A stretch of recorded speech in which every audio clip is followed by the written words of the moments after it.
Oh, thank you. But you never go thirsty. And Kontai. Are you Thai or Singaporean? Thai. Oh, Kontai. Okay.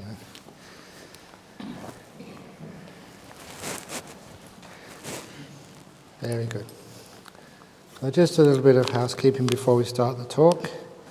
This is the first day. Remember, the first day would always be disorganized this way or that way. So remember that that is the nature of life, to be disorganized. If any of you don't like organized religion, always become a Buddhist, because we are disorganized religion. But it works, it gets done, somehow or other. So if something doesn't work, it doesn't matter. You can always have another alternative. If someone said the dishwasher was a bit slow this morning. And then what do you mean a dishwasher? There are 3 dishwashers in the kitchen. There's the electric dishwasher, and number 2 is the left hand, the other one is the right hand. The 3 dishwashers. So you can always do something with what you've got. And for the roster in the morning, there is a roster somewhere. That's in the kitchen? Yes. Kitchen roster, yeah. It's just helping out. This is much cheaper than a hotel. Unfortunately, you don't get room service here. We didn't put a button in your rooms so you can press for room service. So we just help out a little bit, and that's good karma as well. And the roster in the morning, please eat breakfast first, and then go and do the dishwashing afterwards, about 7:20. Because otherwise, if you haven't eaten breakfast, you're so weak, you can't even press the button to get it started. May I clarify? Okay, go on. I just meant for those that are in duty to do the morning cleanup, if you can go into the line before the others so that you have a chance to eat your breakfast, so that you can start the dishwashing process around 7:20. Ah, yeah. So just be aware that there might be a queue, so try to... Yes, that's the VIP, the business class. So you have to do business. Very good. So please, if someone's on the roster, let them go ahead of you, because they haven't got much time. Very good. And ask also if anyone needs extra sleeping blankets. If anyone's cold, sorry. Cold? This is not cold, this is cool. And being cool is a great place to chill out. So you normally find, if you're tired, you sleep no matter whether it's hot or cold. I remember this one story from a couple who lived in England during the Second World War. And that was a time when there was just not one terrorist bomb. There was hundreds of bombs going off every night. Sometimes people get a bit soft these days. One bomb and it goes all over the news, all over the world. In those days, there was hundreds, 200, 300, 400 bombs every night during that Second World War in London. And of course, when those bombs went off, it was very hard to go to sleep because you had to get up, the sirens went, you had to go to the air raid shelter. When the sirens finished, then you had to get up again, and then you had to go to work. So a lot of people were losing a lot of sleep. And this one couple said, one night, the siren went off, there was another air raid, bombs were going to be falling from the sky. And they'd missed so many nights of sleep, they say, what the hell, we don't care, we go to sleep.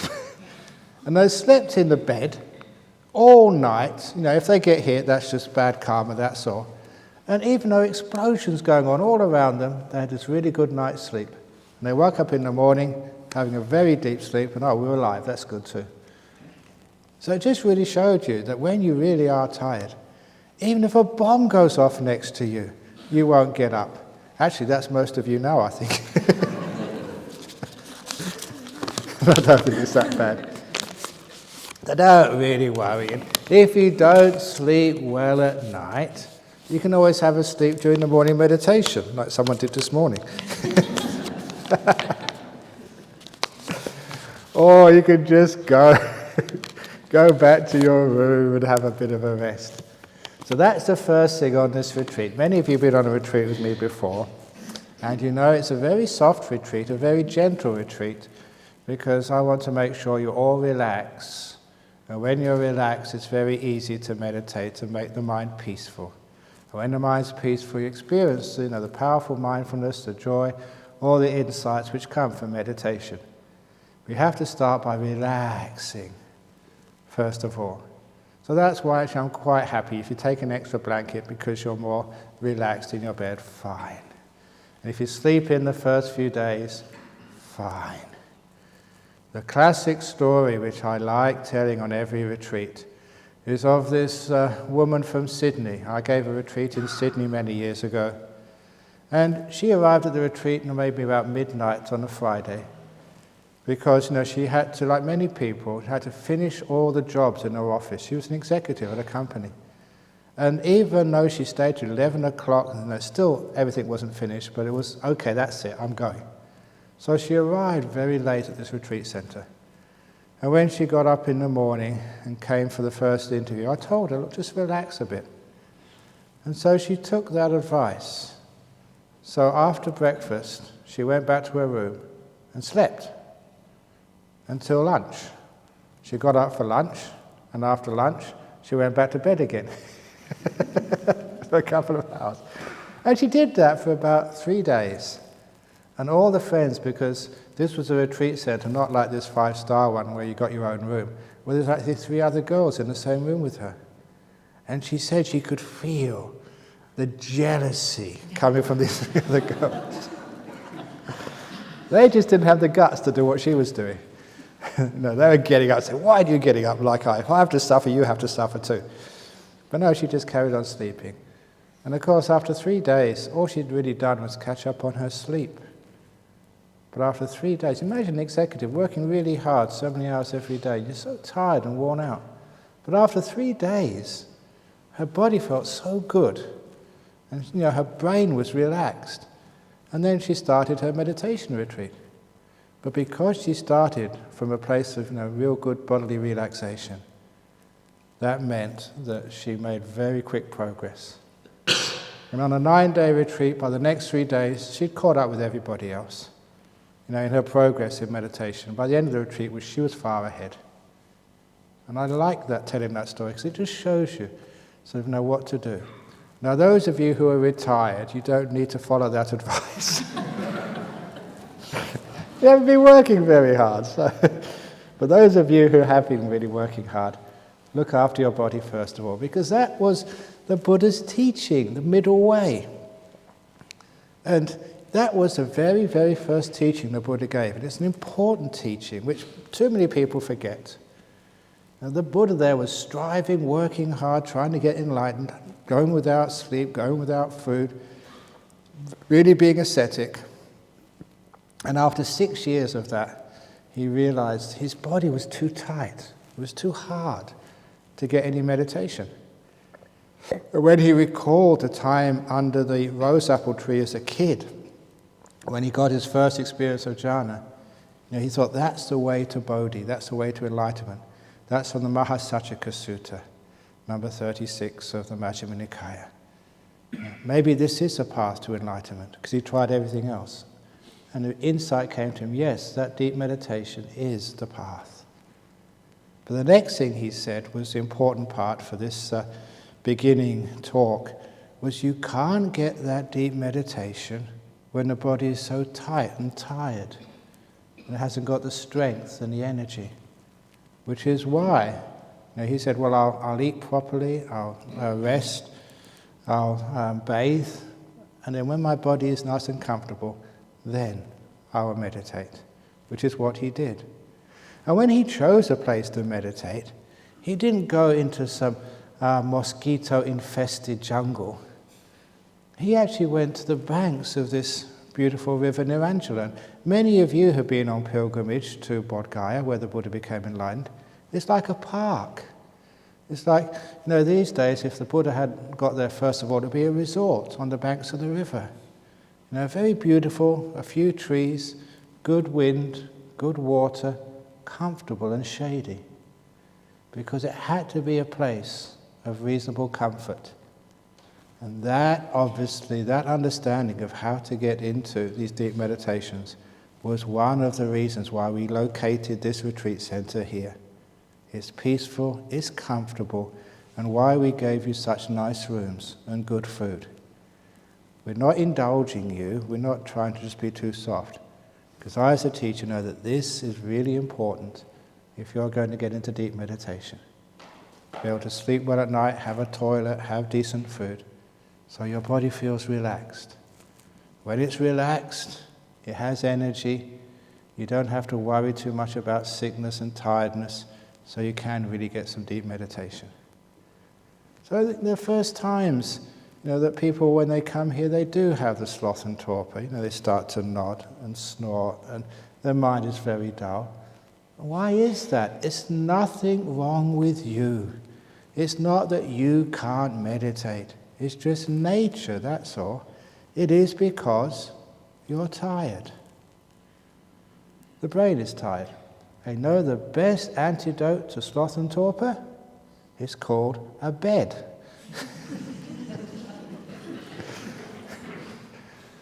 So just go and take a rest.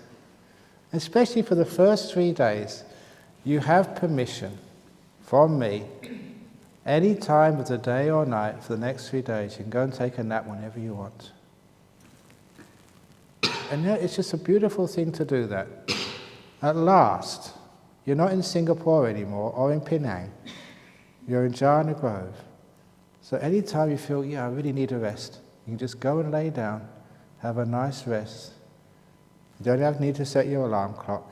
And please, don't worry you'll miss lunch. I guarantee you will not miss lunch. There is an alarm clock connected to your tummy, and it will tell you exactly when lunch is. You get up, sorry. So, just go and have a nice relax. You know what another word for that relaxing is called? It's called letting go. So you have a nice rest, have a good sleep, any time of the day. And when I've done that, when I get up afterwards, I feel so powerful. Sometimes all I need to do is give my body half an hour. I don't know why. It may be some sickness in the body. It may be some tiredness for not sleeping the night before. But when you feel that tiredness inside, just go and lay down half an hour and you go into a nice sleep. When you get up afterwards, you really feel good. Your body's relaxed, and then you sit meditation. It's really good, very deep. I've done a lot of times. Sometimes I've gone without sleep, just pushing myself. And then the body is so tense, the mind is tense, and you just can't get peaceful. Even though you've got all the tricks, but the body's not ready. So please, for the first couple of days, if you feel like resting, just rest. Which also means for the first 3 days, actually for the whole days, because you've got your own rooms, but you haven't got your own cottage. So please, as you go inside and outside the cottage during the day, please practice what we call in Buddhist meditation the burglar practice. Imagine you're a burglar in Penang or Singapore. If you're a burglar and you bang the door and you act like an elephant, clomp, clomp, clomp, you're going to get caught. So when you go into your hut during the middle of the day, imagine you're a burglar. You open the door so quietly, because if you make a noise, you'll get caught and go to jail. You open up very quietly, and you close it without making a sound, and you creep so softly, and you open your door. No one hears it, and you can sneak into your room and out again. No one hears you come. No one hears you go. That's called the burglar practice. And if you train like that here, when you get back home, if you haven't got a job, you can always work for the spy agency, not a burglar. But you can do that only if you are mindful, you're aware, and you're caring. You're caring about yourself and caring about others, which is really important. So be mindful, be compassionate. So when you go in and out, You don't make much noise. You're silent. Just like the cat who's stalking the bird. The bird doesn't know a cat's coming. Have you watched cats? They're amazing how mindful they can be. So you be like cat burglar, cat burglar. So you can go in and out without anybody hearing you. If you do that, people will be very happy with you. That in their hut it is quiet. If you want to talk and have a conversation, you're allowed to have a conversation, but you have to walk to the end of Kingsbury Drive, to the highway down there. So no, try and keep it quiet. Because you talk to each other all day, all year. So this is the time to be quiet. So you don't need to have conversations. Don't go asking people about how they're meditating today. Because when they tell you how deep they've gone, you'll get embarrassed. It's best to keep quiet. And the trouble is, when somebody talks to you, how do you tell them not to talk? Because if you say don't talk, you're talking as well. So what to do? If you want to keep quiet and someone comes up to you and say, "And excuse me, can I ask you something?" Don't say anything. Get your finger. Give them a one finger sign, but not the usual one finger sign. They have it. That's all you need to do. The one finger sign. The Buddhist one finger sign, not the American one finger sign.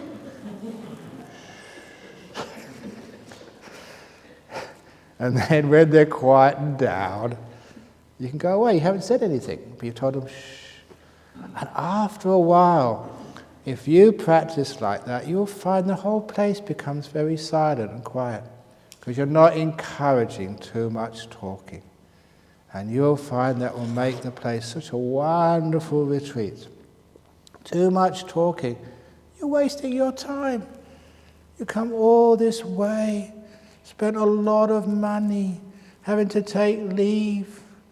Now you're here. Make the best use of it. Be quiet.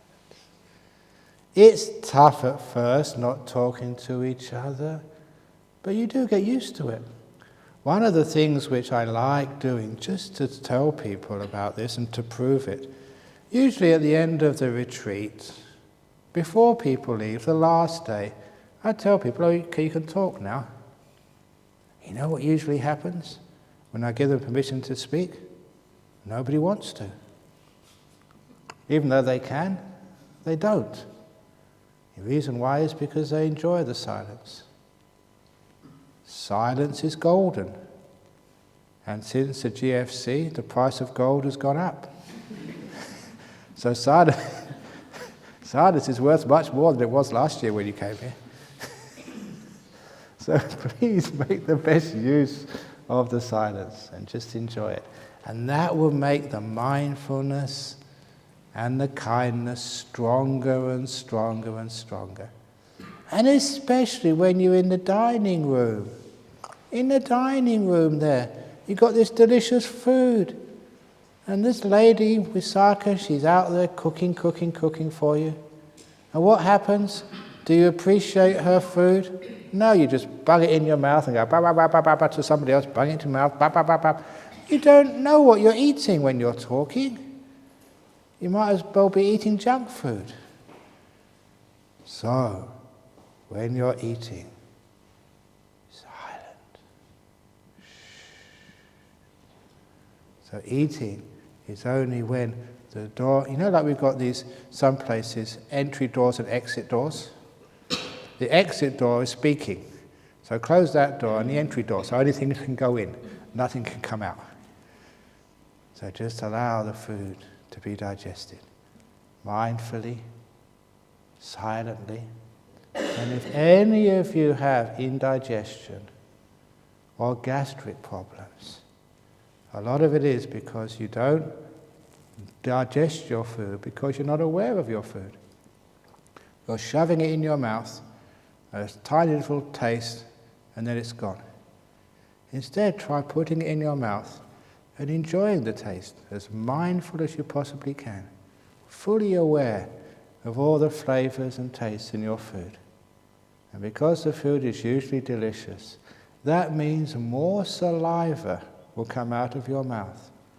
More bile and all these other digestive juices will come out of your intestinal tract and stomach, which means there'll be more juices to digest your food, which means more food will get digested.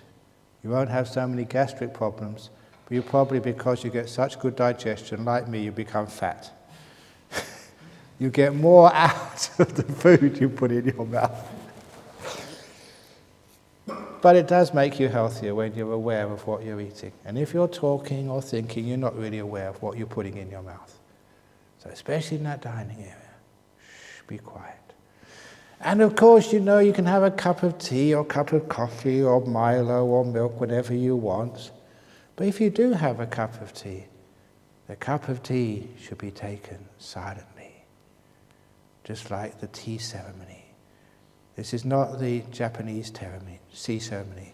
This is the Jhana Grove tea ceremony, where you make your tea and you drink it silently without saying a word. And then you can really enjoy the tea. You can take it out onto the veranda because we've got these beautiful views, over the forest. It's a wonderful time of the year. It's not really hot yet. It's not cold. It's in between. And you've got these beautiful views after the winter time when everything's nice and green. Enjoy that. Have the cup of tea and enjoy the view. You can't enjoy things when you're talking. So, shh. And if somebody really is a chatterbox, and even if they keep on saying shh, shh, shh, they still keep on speaking, please ask Dania for the masking tape. The masking tape is what you put around the mouth. You just put a little slit in there with a straw so they can have their food. And you can spend the rest of the retreat with your face masked. I threatened to do that many times and think some people really deserve it, but out of compassion I haven't done it yet. But there's always a first time. So try and be quiet. And when you're quiet and when you're relaxed, then you can start to meditate, which is what you're here for. And then you can start to appreciate all these amazing experiences which monks like me talk about, which you read in the books, which you'd love to experience for yourself. The heart of Buddhism. You all know the Buddha became enlightened not by talking over a bowl of noodles. He didn't become enlightened eating durian. He became enlightened by silently sitting meditation. That's where he became a Buddha. So this is what you can do. At least get close. So when you are sitting down, what do you do? There are 3 things you should do when you're meditating. Number 1, make peace. Number 2, be kind. Number 3, be gentle. That's all the meditation instructions you really need. It does not matter what you are experiencing in meditation. Whether you are seeing beautiful lights, or whether you're thinking about the stock market, or you're thinking about the soccer, it doesn't matter what you're thinking. What really matters is how you are reacting to it. If you're making peace with this moment, if you're being kind, opening the door of your heart to this moment with no judgment, letting this moment be with kindness, and not being aggressive, being gentle, you'll find whatever you've been watching will settle down and become calm. You will stop thinking. You are not interested in stock market or soccer or whatever. Everything becomes calm and still. Why? Because you create the causes for stillness. Making peace, being kind, being gentle. If you carry on like that, the mind slows down, become still. And then all these things which we talk about, what you experience in meditation, they come by themselves. You don't make them happen. You get out of the way and they happen by themselves. That's how things work. And for those who haven't seen the simile, which I often give, for how to meditate, because sometimes just talking is not enough, you usually give the simile of the cup of water. Now could you come up? Because I need your assistance here. So I want you to be the witness, so be honest. I am now going to hold this cup of water perfectly still. Can you please tell me when it stopped moving? Never, I think. Never? So what should I do to get the water still? I am now going to concentrate. Not working. So I'm going to try harder. My goodness, okay, I'm not putting enough effort in. I'm really going to try now. Did you notice that when I try harder, it moves more? So how can I get the water perfectly still? Many of you have seen this before. There's only one way to get it still, which is to put it down. Let it go. Stop grasping, stop attaching, stop doing things. And then you just become this passive observer. What's the water like now? Perfectly still. So if you can actually get your brain, take it out through your ears and put it down. Or do something, learn how to let it go, then it's still. So thank you very much for your assistance. Now, what does that mean for meditation? This is what we mean by making peace. Let it be. Stop controlling your mind. Many times when people meditate, they think, they've got to watch the breath at the tip of their nose. And they get more tense. Or they think, no, that doesn't work. I've got to sort of be mindful. Be mindful. And it's too much controlling going on there, which is reason why people get tense. They never experience the beautiful freedom and peace of meditation. So learning how to put the cup down is a trick of meditation. So by putting the cup down, it's a very simple thing to explain, but very hard to do. So we have stages of putting down the cup. And the first stage is letting go of all the past and all your future. I don't care how many times you've been coming to my meditation retreats. Sometimes as a teacher, I get depressed. Some of you have been coming for years and years and years. You've got nothing to report.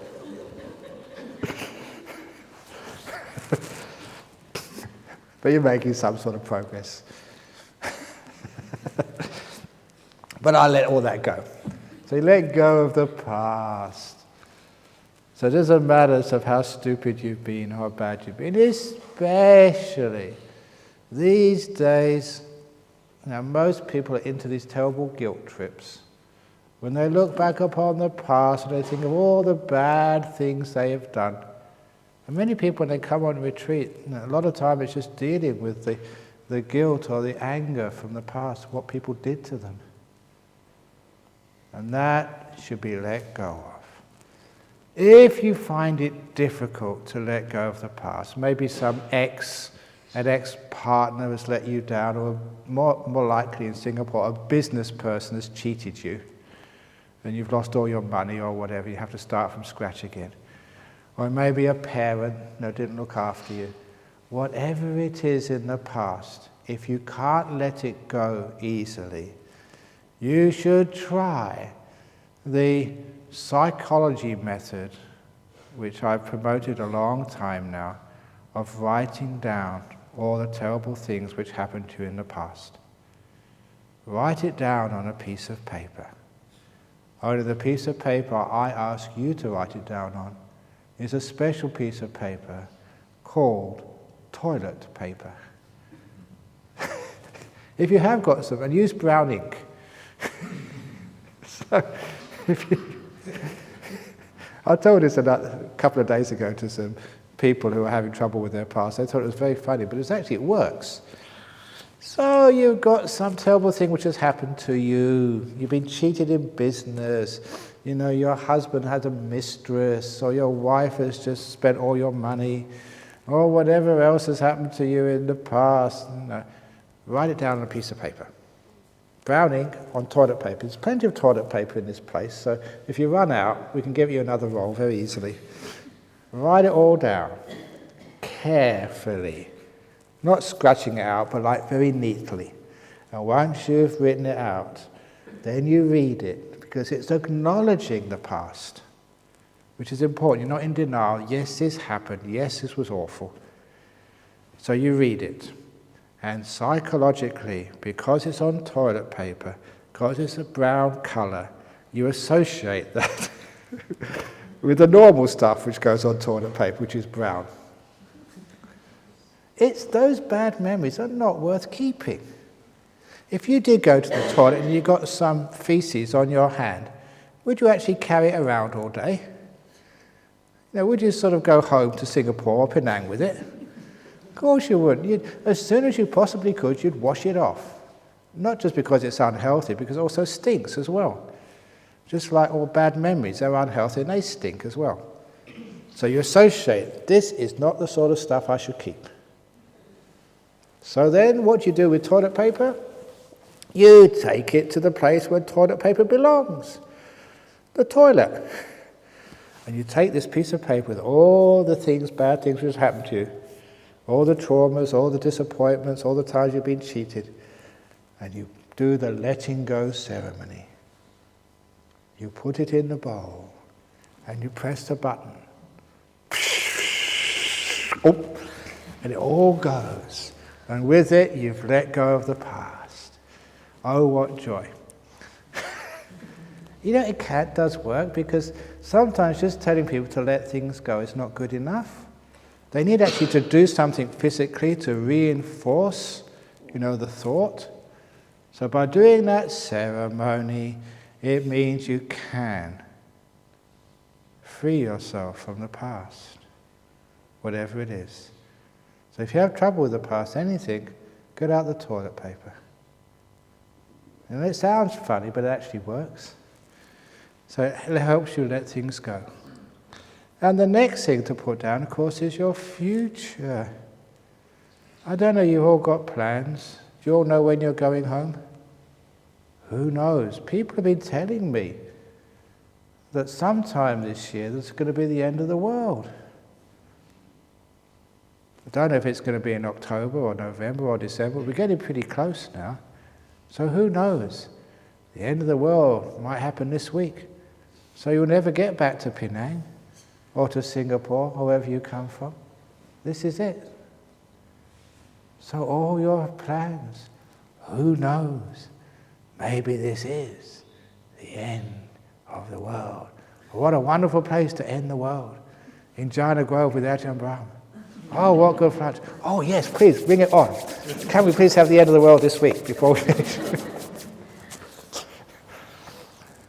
Now what I'm saying there is you don't know. Of course it's not going to be the end of the world. I absolutely guarantee that. Money back guarantee. But all the plans which we have, sometimes we waste so much time thinking about what we're going to do and how we're going to do it. And every time we think what we're going to do and how we're going to do it, we're not paying any attention to what we're actually doing now. We're missing out on life. What was it, the saying of John Lennon? Life is what happens when you're busy thinking about something else. And we miss so much of life with our plans and memories. So here on this retreat, you don't have to plan anything. Everything is catered for. The food, you don't have to worry about where you're going to get the food. You don't have to worry about paying any bills. There are no bills to pay in this place. You don't have to worry about anything. It's all taken care of you. When the retreat finishes, whenever that is, then you'll be taken back to the airport. You don't have to worry. Isn't that wonderful? But sometimes you're addicted to worry. Even though if you don't have to, you do. And why is that? It's because we're not used to staying in the present moment. We're not familiar with it. We're actually afraid of staying in the moment. It's because of fear that we like to plan for the future. We're afraid if I don't make plans, then things are going to go wrong. I have discovered over many years, when I don't make plans, that's true. If I don't plan things out, things do go wrong. But if I do make plans, they go wrong anyway. Either way, they go wrong. So I decided it's all the same anyway. I prefer not to make plans and just to enjoy things when they go wrong. Now you saw me coming in here. I only sort of plan what I'm going to say just 1 minute before I say it, and that's the most. And just always do things at the last moment. It's wonderful, and things go okay. Even just this morning, just working out, when the interviews are, and working out the timetable, and working out, put some chairs in between the offices. I always do things at the last moment. It's much more fun, because then you're much closer to the event if you plan just before, so you can adapt much better. If you plan days in advance, you don't know what's going to happen, so you have to change your plans at the last moment. So that sucks having to keep changing your plans. So I just make my plans at the last moment, then I'll never have to change them. So, please get to understand that the only reason you keep wandering off into the future making plans is because you don't trust the present moment. If you really are Buddhists and you understand the law of karma, where is your future being made? When is the only time you can do anything about your future? It's right now. And the law of karma states, if you make this present moment peaceful, kind, gentle, that is the best you can possibly do for your future. Karma, you make good karma now, the only place you can make good karma, right now, which means your future will be wonderful. So this is actually, if you are worried about your future, and you always like planning, please figure it out. What am I doing? I'm actually destroying my future with all this worry and planning. I should stay more in the present moment. Just make this moment right now as peaceful, as kind, as gentle as possible. And then I know from the law of karma, my future will be wonderful. That's why I say that's all one does in meditation. Come into this moment, be here, be mindful with this moment, make peace in this moment. It's the only time you can make peace.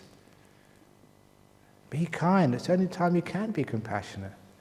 And be beautifully gentle.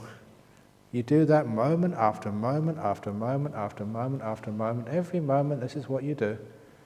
And you'll find, because of the law of karma, you'll have so much peace. Because you've made peace. Have this beautiful, kind heart.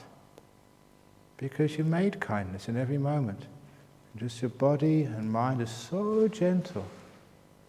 You understand what meditation is and how easy it is.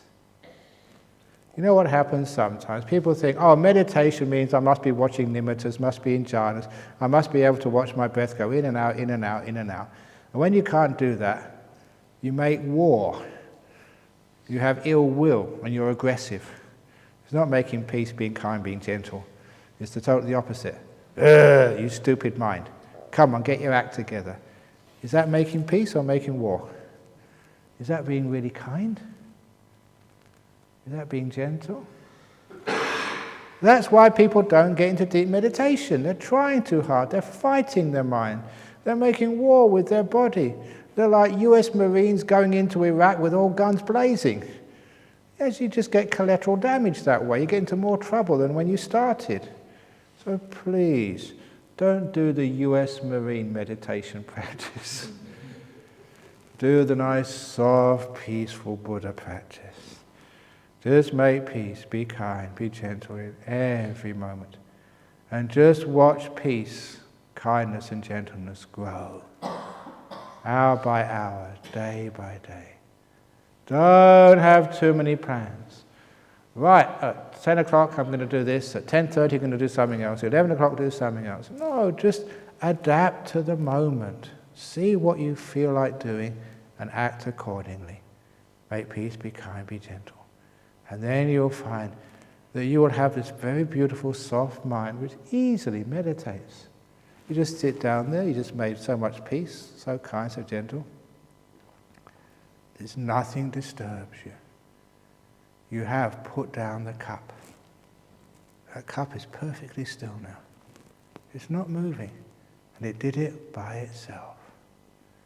I have to mention here, those of you who've heard my talk so many times, you know that in the English, too often people call meditation concentration.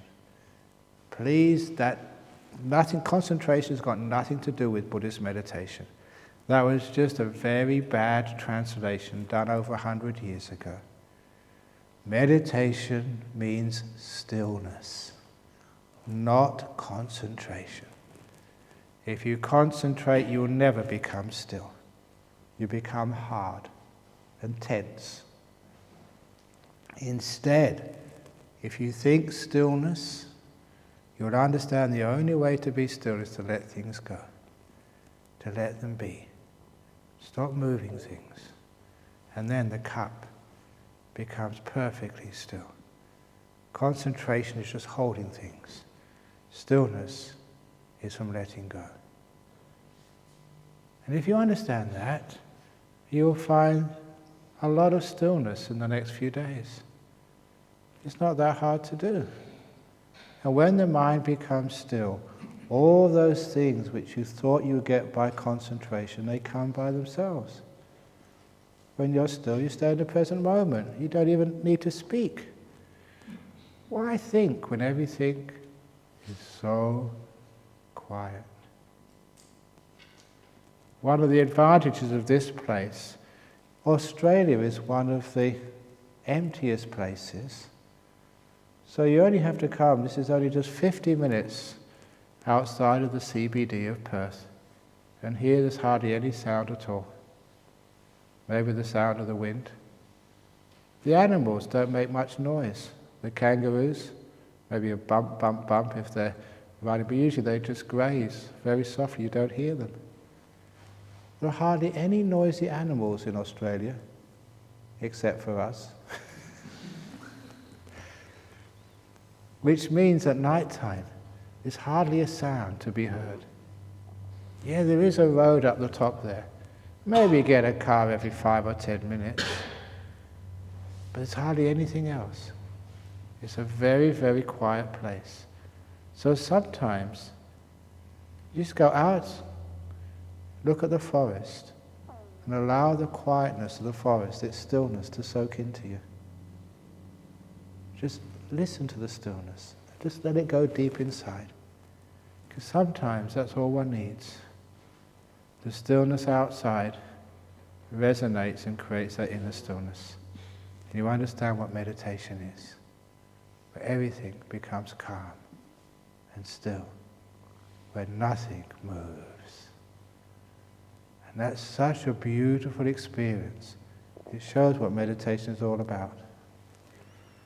Again, I've got many stories, but one story which often comes to mind was after 7 years as a monk in Thailand, I went to visit my family in England. And I was a really stupid monk in those days, because I thought, well, the best time to visit your family, if you're Chinese, it's Chinese New Year. For Westerners, it's Christmas. And that's the most stupid time of the year to go to a place like England. It's freezing cold, it's dark and depressing. But on one day, I was staying in this new monastery, and I saw in the newspaper the following day the temperature had got down to minus 26 degrees centigrade. And you know what British newspapers are like? The headlines were, even the beer froze. Because that's what they really care about, nothing else. So it's minus 26, so that's pretty cold.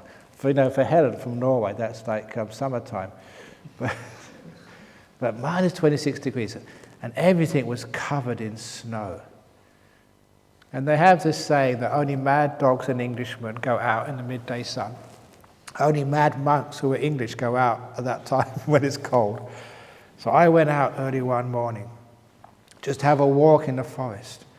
Put as many robes on as you can because it's freezing cold. But as I walked in the snow, whenever I stopped, there was absolutely no sound at all. Because all the animals were hibernating. The animals were sleeping, and even the human beings would not go out in that temperature. Only a stupid monk. But I wasn't really stupid, it was amazing. You're in a forest, in a first world country in Europe, and when I stopped walking, there was not a sound. Not even a leaf rustled. It was perfectly still. That was magic. Such stillness and freshness, when nothing was moving and everything was perfect, reminded me of what happens in meditation. We don't get quite that stillness in the Australian forest, but we get close. When nothing moves and everything stops, and there's deep peace at last. Wow! So that is what stillness means. And that's what happens in meditation. Sometimes the mind becomes so still, it's like nothing moves at all. No thoughts, no feelings, everything has stopped. And you're aware, perfectly aware, enjoying every moment where all this agitation and movement has finally finished. That's why I like calling it stillness. And that stillness all comes from just making peace, being kind, being gentle. Don't be a driver, be a passenger. Don't keep doing things. Just see how passive you can be. Don't be a control freak. Just be somebody who puts things down and observes. Just watching, not doing anything. And then bit by bit your mind becomes more still. And that's where you start to appreciate the joy of meditation. I'll finish off with one of my favorite sayings. When you want something more, you can't enjoy what you already have. When you want something more, you can't enjoy what you already have. That's a nice expression of the Four Noble Truths. So in meditation, don't want anything more.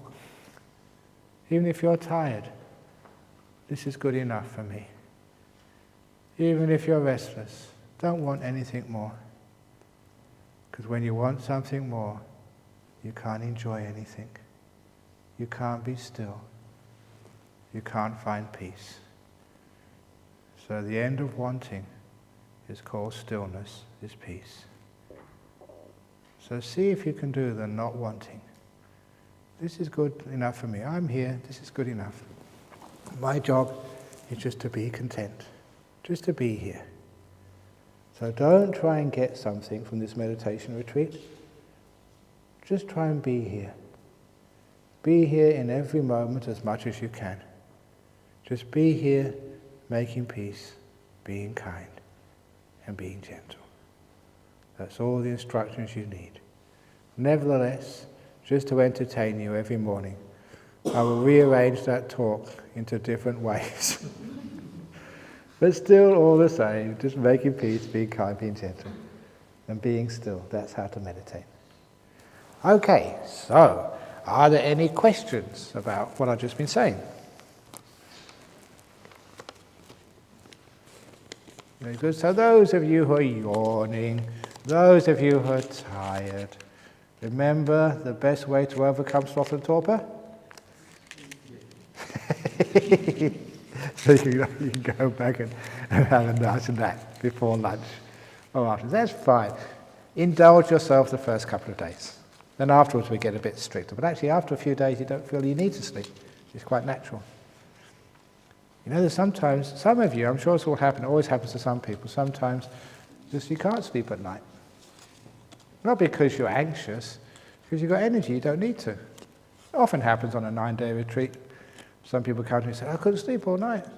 That's fine, what's wrong with that? Just meditate. But there must be something wrong with me. There's nothing wrong with it, it's nature. You become calm, becomes peaceful, the brain doesn't need to sleep, it's rested already. So you can always make up for all the sleep you do now later on. So just be kind to yourself. And for those of you who want interviews, I'll be outside the office, but I have to be quite strict with the interviews because I am going to be, because it's still the range retreat, we haven't quite finished yet, I'll be eating over in Jhana for my lunch. So I have to be over there by 10:30. So at 10:20, even if you're saying about the most important question of your life, I'm sorry, I'm leaving. So please be careful about that. So there is the list. On some days I won't be here in the morning, but always here in the afternoon for interviews. And because it's more convenient for me to have the interviews in the afternoon between 4 and 5:30. Now that does, the last half an hour, that does clash with your tea time. But you don't have to have tea at 5 o'clock. You can have it at 5:30. So you can come and you can even bring your cup of tea with you, or coffee, whatever you have, into the interview. So that's between 4 and 5:30 every afternoon will be the interviews. So that's convenient for me because at 5:30 I go back to the monastery for the evening. And back again, in every evening we do we do chanting at 10 minutes to 8. And that's followed by from 8 o'clock to 9 o'clock with the question and answers. Those of you who haven't been here before, just outside is a table, and on the table there's a basket, and in the basket there's a piece of paper and pens, and you can ask any question you like. Even funny questions. I think what was the most weird question I got is, what's the karma of Buddhist lesbian mud wrestling? Or something really weird. Sometimes people ask the strangest of questions. But nevertheless, I'll try and answer them as best I possibly can.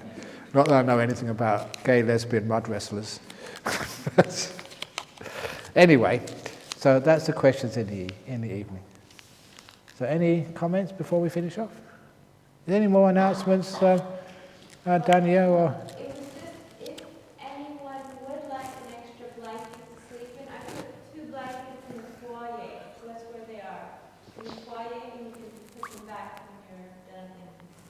Very good. Okay, so have a happy day. So have a rest or carry on meditating, walking meditation I'll talk about tomorrow. And in the meantime, have a nice time.